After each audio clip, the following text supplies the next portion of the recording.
Chapter 817, Lightning Strikes. Albus's blazing white flaming spear was about to crash into the layered gray-white web, but suddenly disintegrated in midair. Within the raindrop-like flaming fragments, Albus's figure emerged, rapidly falling to the ground to avoid the demoness's web. The white-blue fire ravens created by the Iron Soldier curved in the air, corrected their flight paths, and locked onto Albus again. Wanak, who had leaped up using the hurricane, descended, raising his flaming broadsword to strike heavily at his target. The explosions and the sound of metal clashing erupted simultaneously. The swarm of fire ravens surrounded Albus before he could touch the ground, attacking him relentlessly, individually and in groups. The blast wave and spreading white-blue flames threw Albus upward, right into Wanak's descending broadsword. Clang! The broadsword struck as if hitting metal, producing a cracking sound.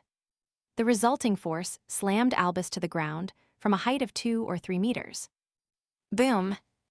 The impact caused the ground to cave in, revealing the underground hollow filled with thick fog. Albus fell in. As soon as Wanak landed, he prepared to jump into the hollow to prevent Albus from escaping or recovering. Suddenly, he hesitated and didn't make the jump. He could only create hurricanes in Morora's unique environment and let them wreak havoc in the City of Exiles, unable to direct them precisely underground. Fighting another special hunter in the fog-filled, low-visibility hollow wasn't wise. It would put him in danger. By this time, Lumion had finished attempting the fate exchange and withdrew his fist. He deeply suspected that Albus's intended escape destination was either outside the ruins or the underground hollow covered in war fog. The Medici descendant had never planned to easily break through the obstacles set by the hunters, demoness, and monster. Instead, he deliberately showed this tendency, using their obstruction to forcefully break through the already unstable ground during the previous battle and fall into his real destination. That way, he could rely on the environment to escape the encirclement, try to hide, and find other possible exits. Disguising his true intentions to confuse his enemies. No wonder he's a Medici, Lumion nodded thoughtfully. Meanwhile, he also noticed Albus's astounding defense. Not only had he withstood the Fire Raven's bombardment, but he had also blocked Wanak's cull strike, emerging with only minor injuries. Simply metallizing his body to some extent couldn't achieve this. Lumion suspected Albus had an item or companion similar to the Sword of Courage that shared at least half the damage. Considering Albus's abilities surpassing Sequence 5 and some beyond Sequence 5's capabilities, Lumion reasonably deduced a special connection with the Red Angel, allowing him to share some of the latter's power and endure some of the damage and ability hunters gained and deepened starting at the demigod level.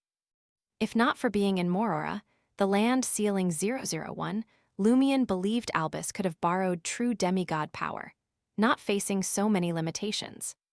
As the Iron Soldier prepared to jump into the fog-filled hollow to chase Albus, the motherly Gusane raised his head and let out a sharp, piercing howl.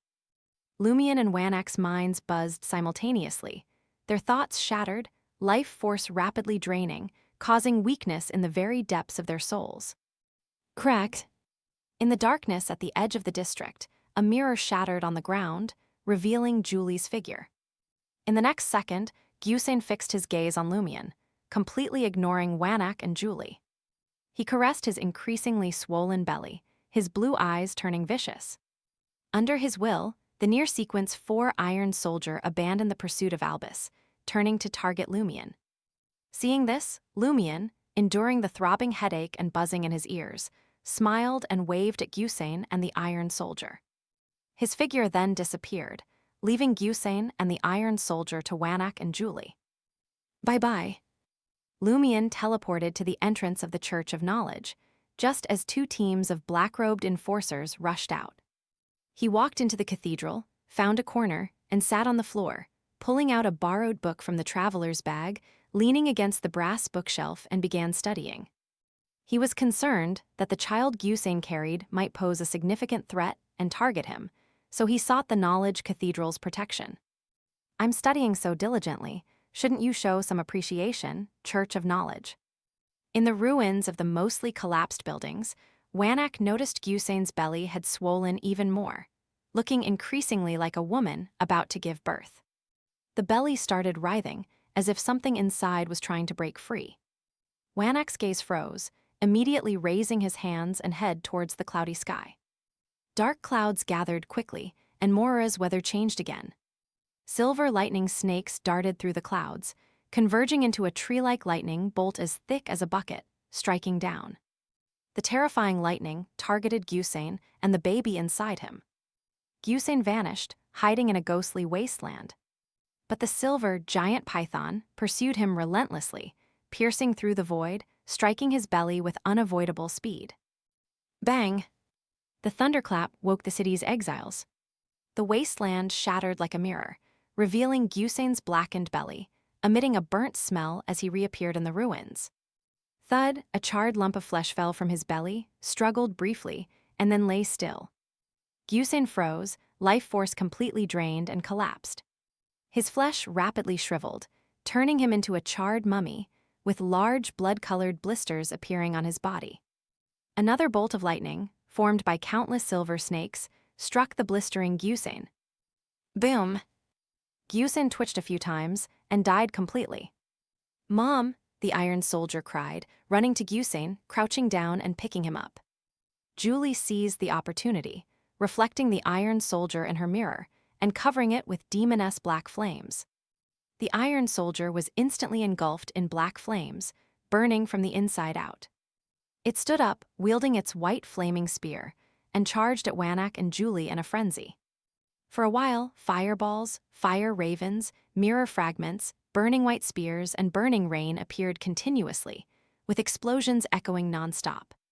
As Julie prepared to escape using the mirror substitution, leaving Wanak to face the Iron Soldier alone, the Iron Soldier began to tremble. Still burning with demoness black flames, its legs seemed unable to support its body, showing signs of rust and melting. Clang, clang, clang. Metal parts covered in black flames fell off its body. Soon, the Iron Soldier turned into a pile of scrap metal. Wanak, who had been struggling, sighed in relief and sneered at the Iron Soldier's remains. All strength and no brains. With that said, the most dangerous person in Morora then turned his head, looking at Julie a few meters away. Julie's gaze first fell on his face, then moved down to his crotch. The demoness shook her head in disappointment, regretting adding the black flame curse to the Iron Soldier too early, missing the chance to see Wanak weakened. Wanak squinted slightly as Julie smiled and retreated into the shadows. At this moment, the enforcers finally arrived in the district. In the fog-filled hollow, Albus stood in a corner, leaning against the brown rock wall, hair disheveled, clothes tattered, a white cigarette in his mouth. The Medici descendant took a deep drag and muttered regretfully, "Nobody followed. I was hoping to give you a surprise." After the explosions subsided and the enforcers returned to the Church of Knowledge, Lumion left and headed for the carnivore bar. Archbishop Haraberg of Morora hadn't appeared, seemingly not on duty. Lumion didn't hurry to sleep. He conjured a white flaming ball and continued reading the books related to 001 at a desk. Soon, Julie returned and knocked on his door.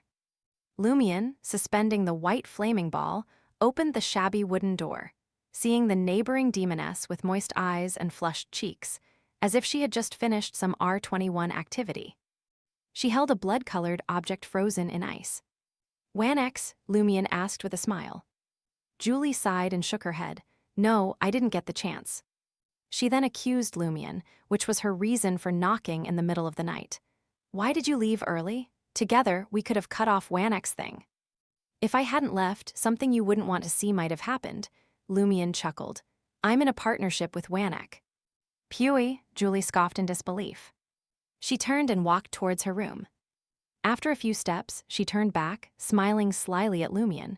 "Hope you don't regret today's choice."